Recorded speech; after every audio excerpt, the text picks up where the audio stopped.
All right, somebody please read today's learning target. Go ahead, Sabian. Students will be able to form personal questions about the Great Plains, Native Americans, and settlers in the 1800s, in the 18,000s. 1800s, you're right. You were right the first time with 1800s. So what are we actually doing today, guys? Go ahead, Zora. Completing a gallery walk. Right. What is that? What is a gallery walk? Does anyone know what a gallery walk is? Have you heard of it before? What do you do during a gallery walk? Anyone have any thoughts? No. Gallery walk, you just go ahead, Zora. Go ahead. I think it means to like just look through the book and see if just like skim through a book to see like what's any important information. So sort of kind of like we're looking at pictures, and we're looking at these pictures to kind of gain some background information and perspectives from different people's point of view. We're going to do that with the Native Americans as well as the settlers of the 1800s. All right, so the questions that will be asked of you, some of them will be from your own personal experience, and then some of them you're going to be forming about the pictures that you see to kind of just get your mind in a thought process of just thinking about life from the Native Americans' point of view as well as the settlers' point of view, so that when we dive into Thunder Rolling in the Mountain, we can be able to see things from different perspectives versus just what we know and what we experience. So first question that you are going to answer: imagine you are told to leave your home and move to another home. What are you taking with you, and who are you taking with you? You have 2 minutes to answer this question. What and who would you bring with you? Morning. Good afternoon, Kevin.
You have 45 seconds.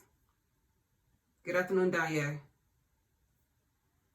Danya, do you need me to put the code in for you?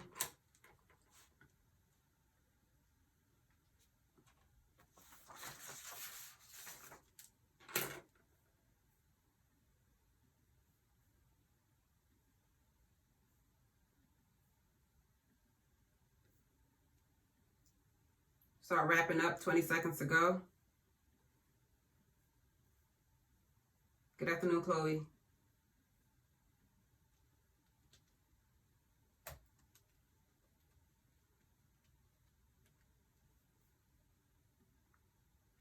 All right, so I'm seeing here lots of people talking about bringing their family, their games. Some of you are being very specific about the games that you would bring. Food, clothes, soaps. Somebody's already thinking about even living near a lake.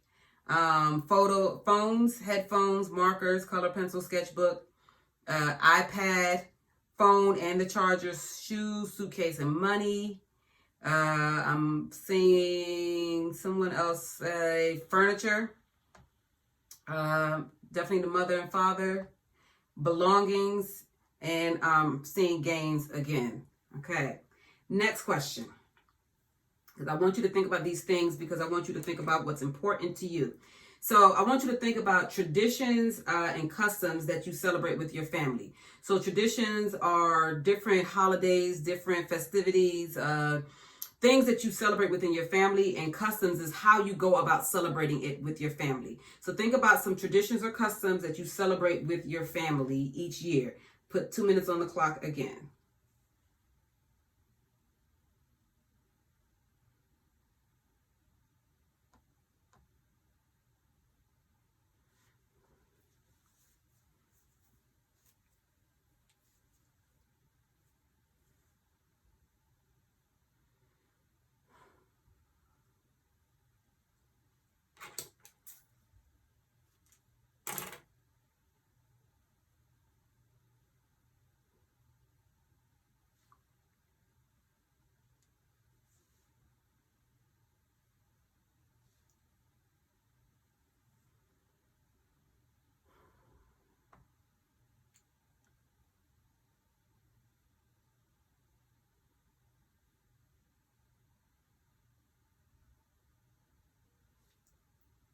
Down to the last minute.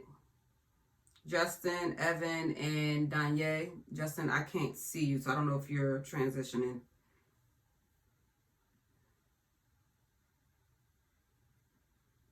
Guess it's not up here. Evan and Danye, please.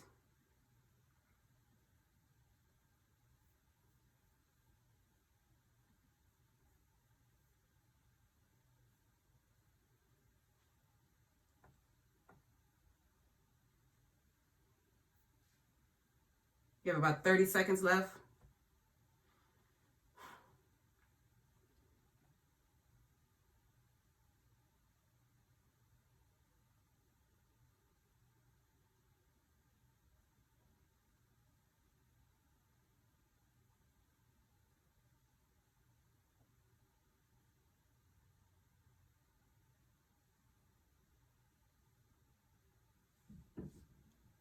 Start wrapping up. All right, so I have some people say that the different holidays that they celebrate: Christmas, Thanksgiving, Valentine's Day, New Year's, 4th of July, Thanksgiving, of course. And then people talked about what they actually do when they celebrate these holidays, such as, everyone kind of make a dish and then take it over to your grandparents and play, after eating, doing a decorating competition, have a Christmas Eve party at your grandparents' house. Have a family breakfast. I used to do that. Thanksgiving, the whole family get together making cakes for Christmas. Sounds lovely. We used to, when I used to go down to Virginia with my ex-husband and my kids, we would have Thanksgiving dinner at one person's house. And then that Sunday after Thanksgiving, we will always go to his grandmother's house and have dinner that Sunday after Thanksgiving. So that's like a tradition of theirs.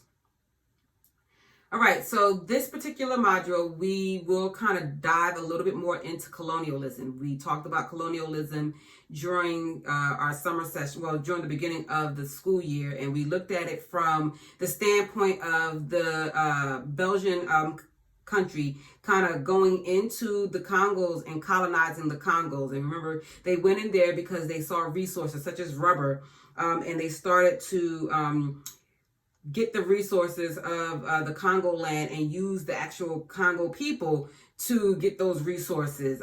They promised them different things, but that wasn't something that they actually gave them, because pretty much they just wanted to own land as well as the resources. This particular module, we're going to be looking at colonialism from the perspective of the Native Americans, as well as the settlers who settled along the East Coast, but then began expanding out west. So there were a lot of Native Americans who were on the East Coast, and those people were affected the greatest. But then as they started to, the Eastern Seaboard started to kind of become a little bit more populated, pretty much almost crowded, and people wanted to have a little bit more land and space and to build houses, they started expanding out west. So all those Native Americans who were living out in the Great Plains, out on the West Coast, then became affected within the 1800s. And we're going to look at a particular tribe called the Nimupu tribe, aka the Nez Perce, and look at how they were forced from their lands by the U.S. government during the 1800s. Hopefully you were able to read about the Nez Perce people and actually kind of look at their customs, their traditions, just the type of people that they were. So we know that a lot of Europeans came over to America and settled in America in the 1600s. And as they colonized the East Coast, they started purchasing land across the Americas. How they purchased land in America, I have no idea, because America really wasn't up for sale and it didn't belong to anybody in particular. So the Native Americans lived their way, and then the settlers came over and kind of just changed the way they lived by bringing over resources and things that the Native Americans weren't kind of used to and exposed to, but then started to adapt into their way of life, as well as just looking at just the settlers' point of view of just trying to live a better life and the means they went through to kind of live this better life. So let's get started with our first picture. Right here, we see stalking wolf. Member of the Apache tribe. The Apache are a diverse group of non-Dine, Apache-speaking tribes and bands in the southwestern United States. Many Apache groups were nomadic or semi-nomadic, so that means that they constantly moved. They didn't stay in one particular area. Semi-nomadic means that some of them did move, some of them didn't. Or if they did move, they only moved like probably like once, they only stayed probably in an area probably like once during a season, and then they moved again. But they didn't move as much, where you have some nomadics that just are constantly moving. They traveled over large areas of inhabited or visited by other tribes. So land that was either taken over or lived on by a particular tribe, or tribes that kind of moved in and out or visited a particular area because of the resources in that area for the season. Their own word for themselves was Tene, which means the people. So we know that they're nomadics. They move constantly. How might stalking wolf react to an American soldier telling him that he has to leave home and live on a faraway reservation so that settlers could move in? So I'm going to put 2 minutes on the clock. How do you think stalking wolf will respond to that? Thank you, Sabian. Sabian is already on the board.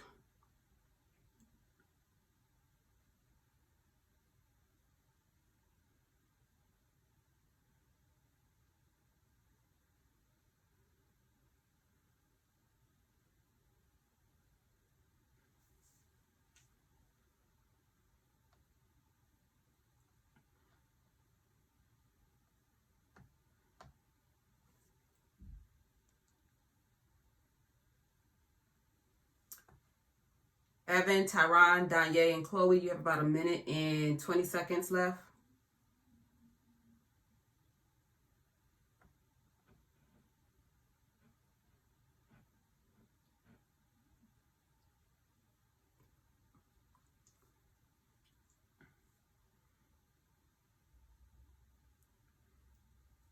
Danye and Chloe, you're down to 1 minute.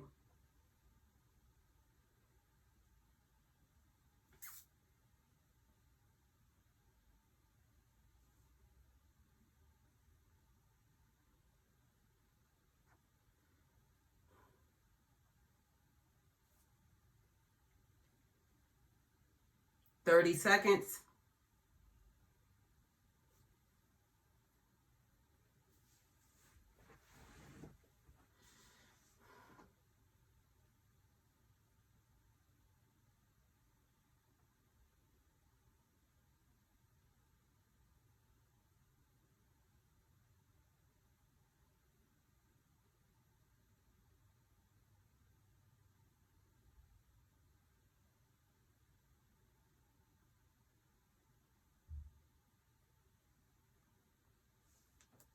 All right, so wrapping up. So I'm seeing two different answers. So you have some people who feel as though stalking wolf would not really care. He wouldn't really respond in any way. He might be calm because he's used to moving. You have some people who say that he might be angry because it's like at that moment it might be his home and you're telling me to leave my home. But I feel as though it would be a combination of both. It's not even the aspect of the fact that you're telling me to move, even though I'm used to moving. It's the fact that you're just telling me to move. Who are you to tell me what to do? And that might be the thought process of stalking wolf. It's like, I am my own man and you are telling me, a grown man, that I have to move when he's not used to probably being told what to do. Chloe, give me 1 second because it's not letting me send it to you directly. Okay. Here we have the Christman sisters. They are settlers who moved out west to build a better life for themselves. The U.S. government promised free land to anyone who could build a house and live in it. So anyone means just that, anyone, with the exception of, at that time, slaves. So if you were white and could afford to kind of like own land, they let you go out there. If you were a slave, you could not. I'm not for sure about free black men yet. I can look that up and see if they were allowed. So what do you notice in this photo? And then what can you infer about what life out west for settlers were like for this, based on this photo? So what do you notice? And what do you think life was like for them based on this photo alone? What do you think it was like? 2 minutes on the clock.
30 seconds.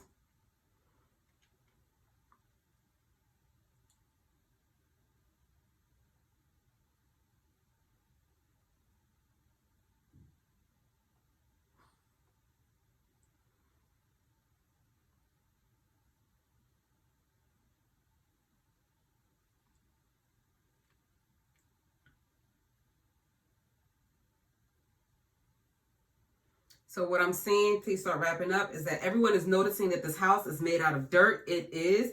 It's what we call a sod house, and sod houses are made out of dirt and grass. Put a little water in it, slap it together so you know you can make a nice square and put it down, because that's pretty much what they were working with. People were saying that it looks like it was a rushed house. Pretty much you had to kind of get some type of covering quick, fast, and in a hurry because you didn't want to be out in the elements and living out in a wagon for a long time, because that's how they travel. You know, it can become cumbersome, especially when you are in a place now where you just need to be safe from not only the elements, but the animals outside. The house is very small, and you got these 4 women that have to kind of live in it. So yeah, living out west, even moving out west, was a bit arduous. It was kind of difficult traveling that way out. You know, you got to think about the bathrooms. You got to think about rationing out your food. You got to think about what's the weather like outside, whether it's when it's the summertime, it's really hot. When it's the wintertime, it's really cold. So, you know, they just had to be strategic about moving out there. And if you were somebody who were good with your hands and knew how to build, you know, you were great. You can work that house out. But, you know, you got 4 women out there. You know, you got to make things happen, and you had to kind of be smart about it and learn on the go, as they can say, learn on the job. So yeah, it probably was a bit difficult living out west back then. Why do you think people from Europe came over to America? And then once they got to America, why do you think they didn't stay on the East Coast? What do you think made them move out west? So those are 2 questions. Why do you think, 1, people from Europe came to America? And then 2, why do you think they moved out west once they got here? 2 minutes on the clock for that.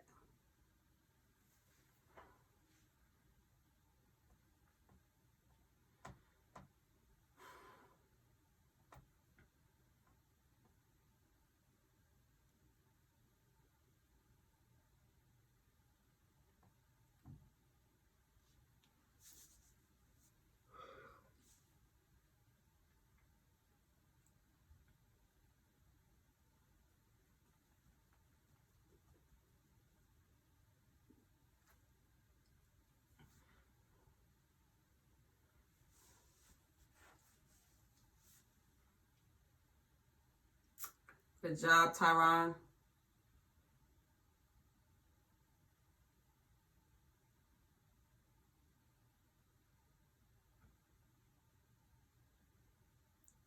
Okay, Arden. Good job, London.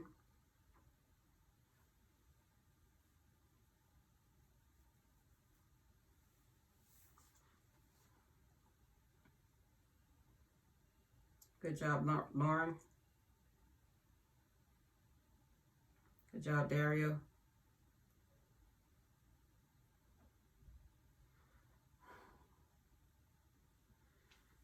Evan, you have about 30 seconds left, sweetie.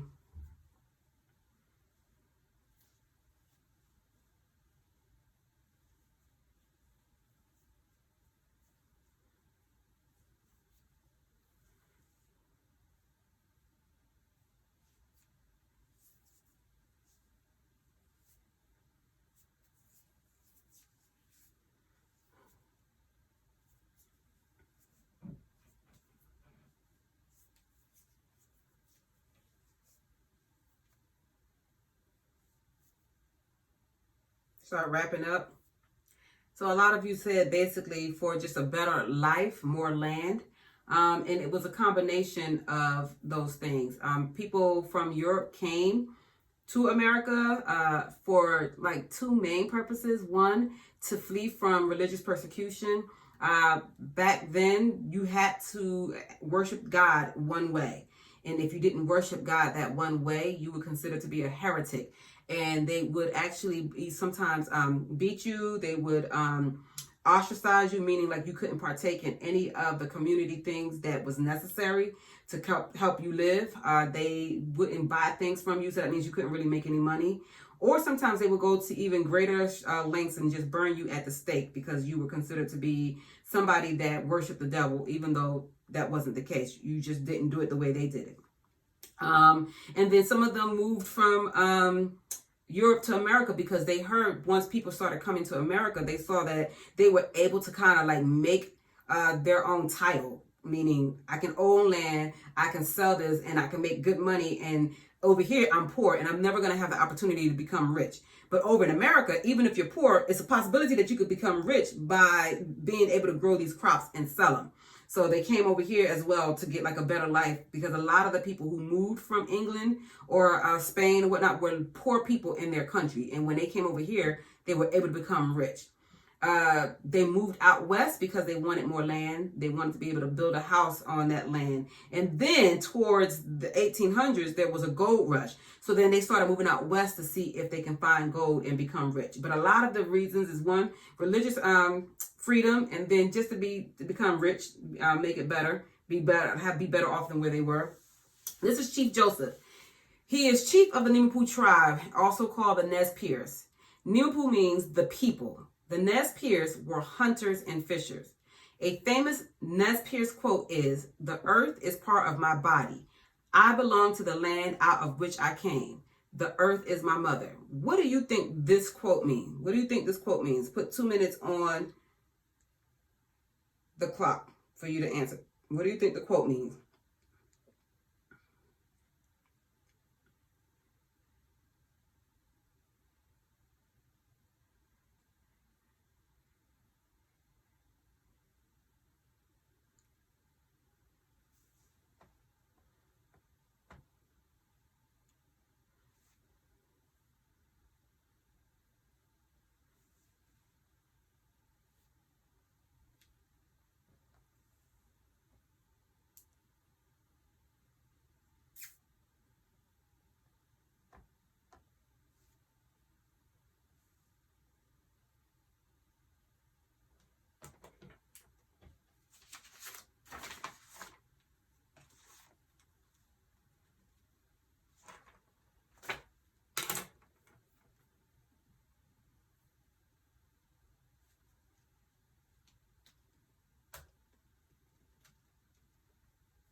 Good job, Arden. Evan and Dorian, you have a minute left. Good job, Sabian.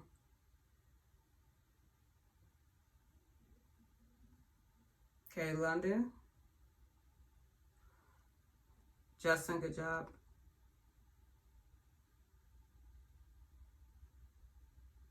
Good job, Dario. Good job, Devin.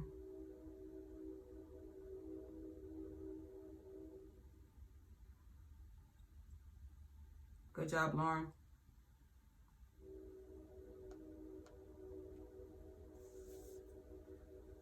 Good job, Evan.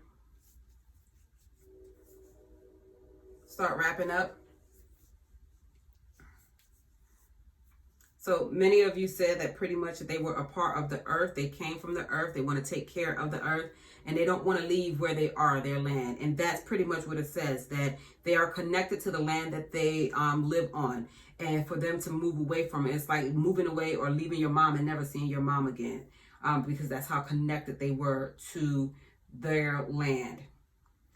Homesteaders moved out west in wagon trains. So you just think about a wagon, like what you, not like this one that's here is like a carriage or a buggy, but like it was like this long, just think about a red wagon, but just make like it's the size of an Escalade, or maybe even longer than an Escalade or a Tahoe. So pretty much they would pack all their belongings up in there, and then they called it a train because when they traveled from east to west, they kind of traveled in a long line, like it looked like a actual train moving, but they weren't connected to each other. But it was just their way of kind of just moving out, like, you know, when we walk in lines in school, one behind the other, so that everyone could be protected as well as not get lost. So they built houses and then small towns in the land where the Native Americans lived.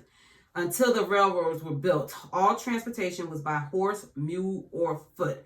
So remember, they can only travel by horse, by a mule, it's like a donkey, or by walking. So just look at this picture right here. What do you notice in the picture, and what can you infer about life in the West for early settlers based on what you see in this picture alone? 2 minutes.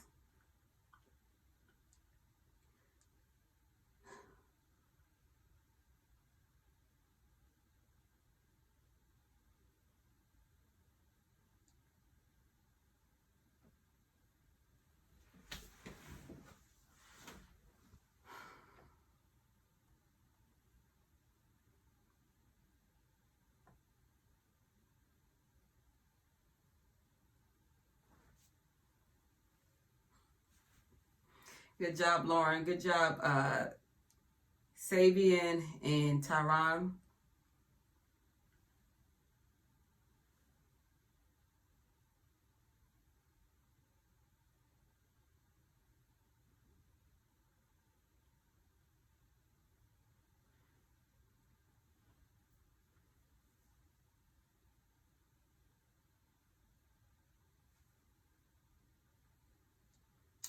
Justin, Dorian, and Danye, you have less than a minute.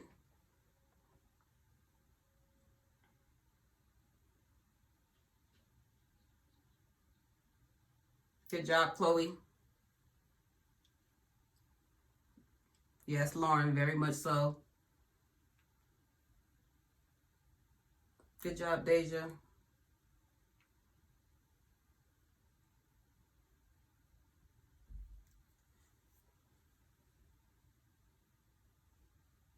Good job, Zora.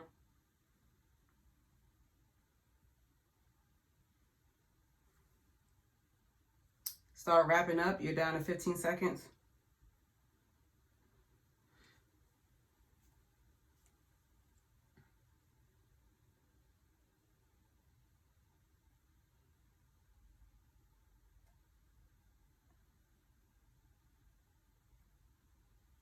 All right, so I'm going to put it this way. Evan says, life in the West wasn't the best. Rhyming skills, Evan. You're a lyricist right now. But yeah, it is better than what the Christmas sisters were living with. But it's still, if compared to what we have now, yeah, it wasn't the best. It was kind of hard living out there. They did have those 3 ways of getting around. But as I think it was, who was it that said? think it was Chloe. I'm not for sure, or either no. Yep, Chloe said that basically if you were poor, you were walking, unless you happen to have, you yourself a good old, horse that's been down in the family. But if you were rich, you were pretty much, you had means to be able to be comfortable. It's very small back then because of the fact, like, they didn't have a lot of resources, and the resources they did have, they had to use it wisely. So you couldn't just be throwing up houses everywhere. And if you did get the resources, they were like something that you had to import, that you had to bring it from somewhere else. But as you can see, they had to make sure that what they put up was going to be useful for the people that was in the town. You can't just throw up something that people are not going to need or going to use. So if you see here, they got the wagon shop, because everybody needs a wagon. You got the horseshoeing and plow work, because you need to make sure that your horse got some good horseshoes on him. So everything they did was basically something that they knew was going to be needed at that point in time. Here goes Mr. George Barnes and his family. This photo is of George Barnes and his 3 children. The mother of the family had died. They lived in a sod house, so this is what we saw with the Christmas sisters, or a house made from slabs of dirt and grass. Sod houses were common because wood was scarce in the prairies. So that's why they were building their houses out of dirt. There were no trees out there in the prairie, nothing but dirt and grass. What do you notice in this photograph, and what do you wonder? So now, what are some questions you have? If you could talk to Mr. Barnes, what would you ask him? Or what are some things that you are sitting here, like maybe Miss Manny might know, so you might ask me about it? You have 2 minutes.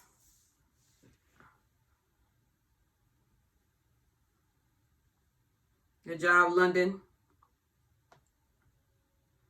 Good job, Lauren. That's a good question. Nobody asked that question yet, Lauren.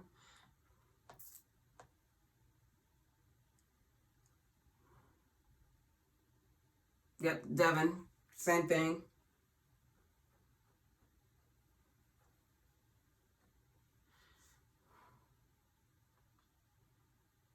Yep, Deja. We're going to talk about that in a second.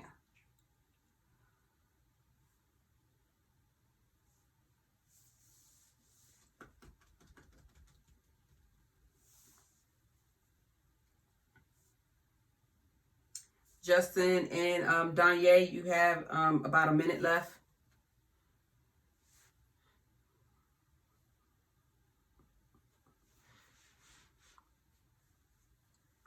Good question, Arden. Evan, that's a good question as well.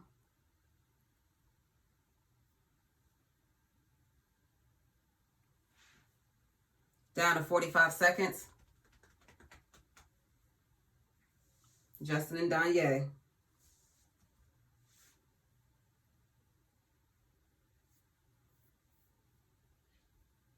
Start wrapping up your answers. You're almost down to 20 seconds.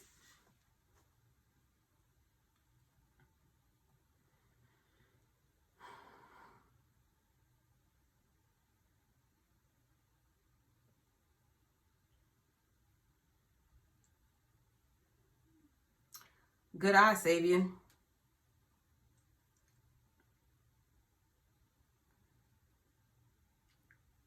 All right. So 1, Sabian was like, he notices that there's 3 horses. Family must be rich if they got horses. But then somebody said, well, they would ask Mr. Barnes, were your horses handed down to you? Thought process they never thought about before. Lauren wanted to know, like, did they have some comfy beds? And I think Devin wanted to know, like, what did the house look like inside? Because that would be, it looks janky on the outside. So what does it look like? And does it look as janky on the inside as it does on the outside? Because in the other class, somebody said that the house looked like it was about to topple over. Somebody actually said that it looked like they had an origami top. Looking at, noticing, of course, that the wife died. That was something that kind of stood up. What would happen to the house if it started raining? Good question. I want to know that as well, because to me, it looked like it would become mud, and then I would just have muddy water dripping in my house. What was food like? What did they eat for, breakfast, lunch, and dinner? Did they have to pay rent? No, they didn't. Like, once they built it, that was theirs. That was the whole point. They didn't want to have to owe anyone. What do you think Mr. Barnes did in regards to his wife? So like he didn't have a wife. And back then, especially, showers, that there was no such thing as a shower. Shower is a luxury that came long time ago. So basically you had to kind of get some water in a basin and either wash your face and, wash your body, from that water, or you would have to go ahead and boil water on, whatever you had your flame on, and then pour it into a basin and then get in that basin, and everybody would have to take a bath in that same water. So you would have to be quick because the water would get cold quickly. That sounds nasty. Look at Dario and Lauren's face. Lauren looked disgusting. Yeah, that's real. That's what it was. And you didn't take a bath every day. That didn't happen. Because you boiling water you can't. So they would have to take it like maybe once a week, once every 2 weeks, once every 2 weeks. Yeah, but for the most part, you got get the spots. My brother said nasty. Yeah, but that's what they did. That's how it was back then. What do you think Mr. Barnes did about the kids? Because at that point in time, if he's trying to farm the land, he can't really put a lot of time into being in the house. He has to be outside to make sure that he's cultivating the land. And back then, the wife was the one who took care of the kids inside the house. These kids are little. Deja, what do you think he was going to do about them kids? At first, I was thinking like maybe he got them to help him, so they could survive. But then I was like, they is really tiny. Mm-hmm. So then I was like, maybe they had to probably stay close to him. And I was like, if they had this, if they were just in the middle of nowhere, then it might not be nobody near. But they still gotta stay close to him because other wild animals. Okay. Yep. Sabian. Very stupid accusation, but once they play with the horses, because they're the same amount of kids that there is horses. Yeah, them horses not playing with them. That's like sending them over to the grandparents' house. Some grandparents may entertain you, but some grandparents is gonna look at you like sit down somewhere. Them horses not trying to play. Zora, what do you think? I think he would just ask like another person to take care of his children while he's doing the farming and things like that. Zora, you're very close. So what he would do is he would look for another wife. Because that's what they did back then. And sometimes the way they went about, and the way they went about doing it, they didn't go on dates. Sometimes he would just go ahead and ask around, do you know of a young woman that's looking for a husband? I need somebody to take care of these kids. And you would have some women who literally will put out there, hey, if you know somebody who got some kids, you need a man who needs somebody to take care of his house, hey, I'm here. Sometimes they would have what they call a mail order bride, meaning like you have women who will put out, out there like, hey, I'm willing to marry anybody because I can't stay with my mom and father anymore. They can't take care of me. So I need to get out there. I need to get married. That's how some women got married back then. That's crazy. So would he just change wife every day or keep the same wife? No, he would have to remarry and just get one wife. But he would have to find somebody that was willing to come in there and not worry about the fact that they didn't know each other. And they would have to get to know each other as years go on. But like literally, it would be a business arrangement. You come in here, we're going to get married so you can take care of these kids. Because I gotta make, money right now. I gotta get this all together. That's how some of it went down. Especially when you had a man who had children that young. Like he had to do something because he could not take them out there with him because it was, dangerous back then. And like if they were older, he could teach them how to, work the land and teach the girl how to take care of the house. She would kind of take on the responsibility of taking care of the house. But with them being this young, yeah, he would have to find a new wife, like quick, fast, and in a hurry. Like there's no courting, there's no I like you, it's just we need to get married so you can take care of these youngins. It is what it is. All right, here we have a Nez Perce canoe. Yeah, so somebody is on off mute, so therefore I can hear myself speaking through your speaker. That is a law. Yep, so we're going to talk about that. The Nez Perce were fishers and hunters. They often lived near streams filled with fish. Canoes were dug out of a single log, so they would go ahead and maybe cut down trees. Remember, trees weren't around like that because it was a prairie land, and for some reason, trees didn't grow in the prairies. It's just flat land with grass and dirt. So whenever they had a log, they would make the most out of those logs. They would make spears out of them. They would make the poles that they would use to put their teepees up. They would go ahead and make a canoe out of it. So they would get a lot of uses out of it. And they just dug this log out to make themselves a canoe. They would decorate it on the side with carvings. Although land ownership was an unknown concept. So remember, they didn't believe it. They didn't own land. They just lived on the land because that's all they knew. That's what they came from. Like, you can't own land. This land was here before us, so therefore we're all going to occupy it. But when the settlers came in, they had the concept of owning stuff. So they bought land. Again, how they bought land that they didn't own, that they didn't come from, I don't know. They bought the land, and then they created a treaty with the Nez Perce people in 1855, granting them rights to hunt, fish, and live on 7.5 million acres of land. But then when the gold was discovered out in the West, they decided to go ahead and write a new treaty of 1863, and it reduced their land to 10% of what it had been. So technically, this is what they did. They told them, hey guys, we bought this land. I know you don't know anything about owning land, but yeah, we bought the land. And so since we bought the land, what we're going to do is we're going to give you this much of the land. You can have this piece of the land out of all the other land. But then once they found out that there was gold in that land, they was like, hey, yeah, so yeah, I know we told you you can have all of this, but what we're going to do is we're going to give you this much of the land, and we're going to take the rest of this. We're going to take the rest of this land here. That's going to be ours.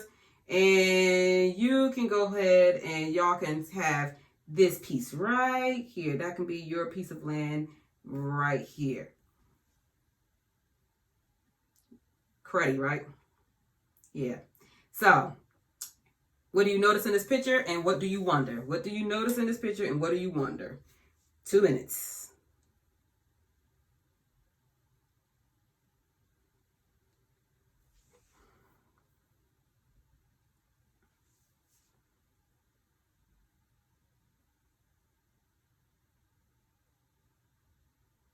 Saban, you think about that. What do you think would happen? Think about the material of a log that's kind of shelled out, like it's dug out. And then think about the material that you talked about. Which one do you think will stay afloat the longest?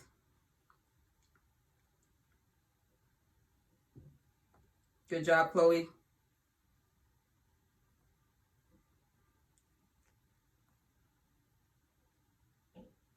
Good job, Dario.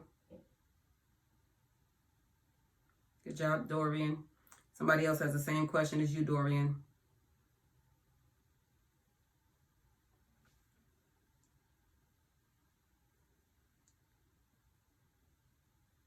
You have a minute left, Danye.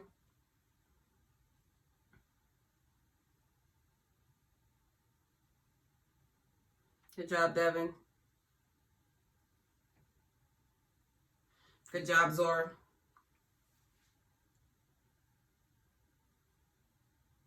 Yep, London, good job. Down to the last 30 seconds.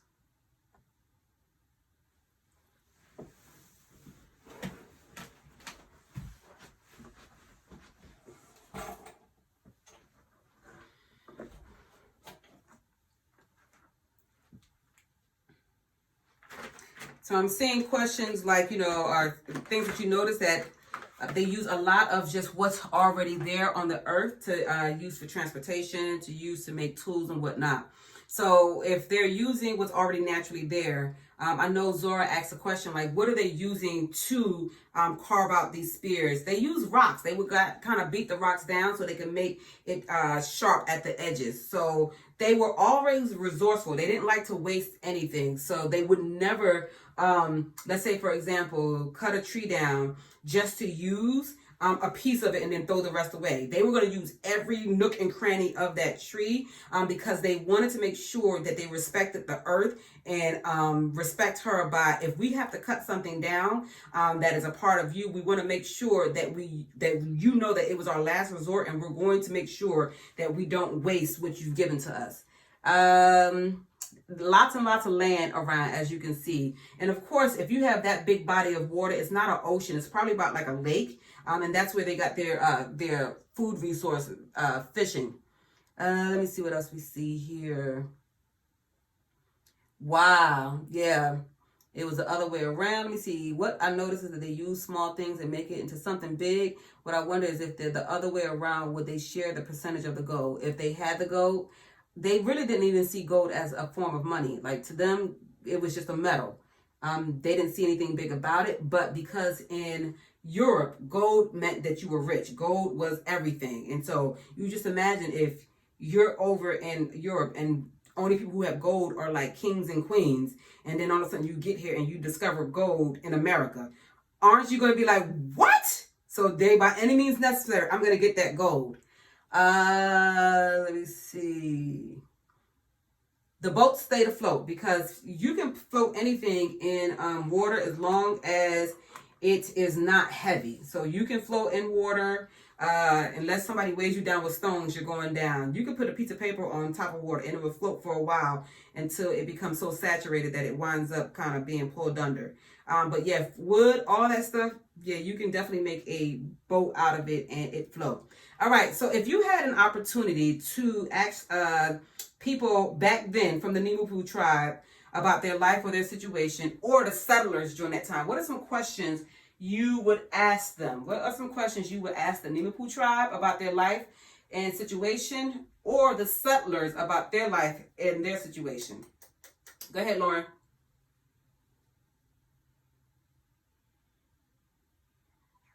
I wonder how they keep their clothes clean.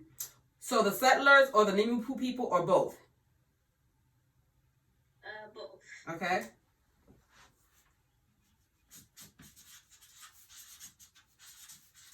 Sabian, did you have a question?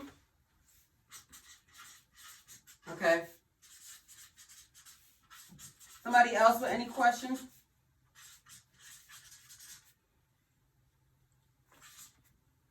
Any other questions? Go ahead, Deja. This question is for both. Go ahead. Did they have any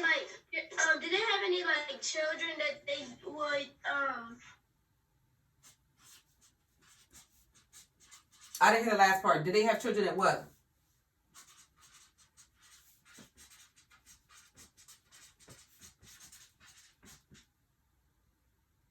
Did Deja drop off the face of the earth? All right, hopefully she'll come back up.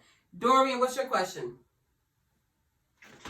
My question is, sometimes when they can't find a wife or they can't take care of the child, do they have to send them away? Good question. Sometimes. And sometimes they did have to send them away.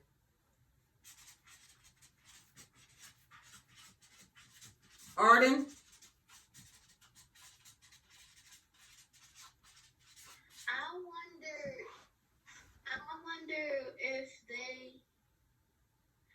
I wonder who told the people, if somebody figured out something, how would they tell everybody, how would they pass around, and who made up the stuff? So that's for both them. How do you get messages across to people? Yes. Okay.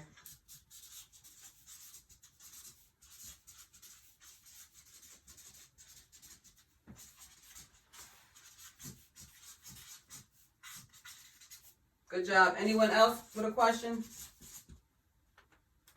Anyone else with a question, whether it's for the Nimupu people or for the settlers?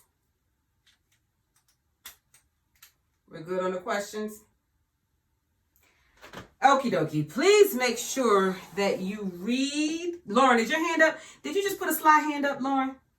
Go ahead. What's your question, Lauren? Devin, I feel bad because she had her hand up. Okay, Devin, what's your question? I can't see. I'm sorry. Hold on, let me. Thank you, Lauren. This is what I'm gonna do. I'm gonna put them. I didn't have it on gallery mode. All right, Devin, go ahead. My bad. So my question is, you know how when they craft the boat or whatever? Yeah. How many times did they have to hit the rock for it to become sharp? Okay.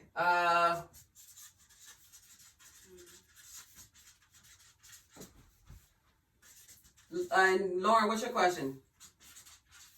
Or was that for Devin? Were you advocating for Devin? Yeah, that was for Devin. I Okay. didn't do it.